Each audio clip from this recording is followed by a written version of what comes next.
Hi friends, வணக்கம். இன்றைக்கி நம்ம வீடியோவில் ஃப்ரிட்ஜை பற்றி தான் ஒரு சில டிப்ஸ் எனக்கு தெரிஞ்சதை உங்கள்கிட்ட ஷேர் பண்ண போகிறேன். வாங்க என்ன டிப்ஸுன்னு பார்க்கலாம்.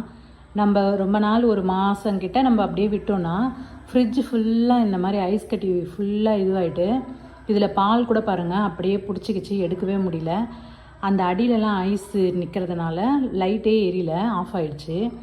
இப்போ நம்ம ஃபஸ்ட்டு என்ன பண்ணோன்னா, நம்ம ஃப்ரிட்ஜோட சுவிட்சை ஆஃப் பண்ணிவிட்டு அதுக்கப்புறம் நம்ம அந்த ஃப்ரிட்ஜில் தண்ணி போகிறதுக்காக சுவிட்ச் இருக்கோம்ல, அதையும் அழுத்திட்டு சால்ட்டு உப்பு எடுத்து நம்ம ஃபுல்லாக ஐஸ் கட்டி ஃபுல்லாக உள்ள வெளியெல்லாம் தடவிட்டு நம்ம அப்படியே விட்டுடலாம்.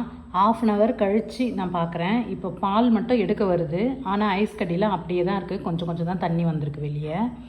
நம்ம இப்போ அவசரப்பட்டு கத்தி வச்சோ கரண்டி வச்சோலாம் நீங்கள் குத்தி எடுத்திங்கன்னா கண்டிப்பாக அதில் கிராச் விழுந்துட்டு நமக்கு கண்டிப்பாக செலவு வைக்கும். அதனால் எனக்கு 2 மணி நேரம் ஆச்சு இது எல்லாம் கிளியர் ஆகி வெளியே வர்றதுக்கு. நம்ம பொறுமையாகவே எல்லாம் இப்போ பாருங்கள், ஒரு 2 hour கழித்து பார்த்திங்கன்னா எல்லாமே கலண்டு வருது. இப்போ நம்ம எல்லா ஐஸ் கட்டியும் எடுத்துகிட்டு நல்லா க்ளீன் பண்ணிவிட்டு தொடச்சிட்டு அதுக்கப்புறம் நம்ம சால்ட்டு உப்பு எடுத்து ஒரு துணியில் நல்லா மேலே போட்டுட்டு உப்பு இருக்கிற பகுதியில் ஃபுல்லாக எல்லா இடமும் கீழே மேலே எங்கெங்கே ஐஸ் இதுவாகுமோ அங்கெல்லாம் தடவிட்டு அதுக்கப்புறம் ஒரு கல்லுப்பு 1 ஸ்பூன் அளவு அதில் சேர்த்துட்டு ஃப்ரீசரில் நம்ம ஓரமாக வச்சிடலாம். அதுக்கப்புறம் நம்ம என்னென்ன பொருள் வைப்போமோ அதெல்லாம் வச்சிடலாம்.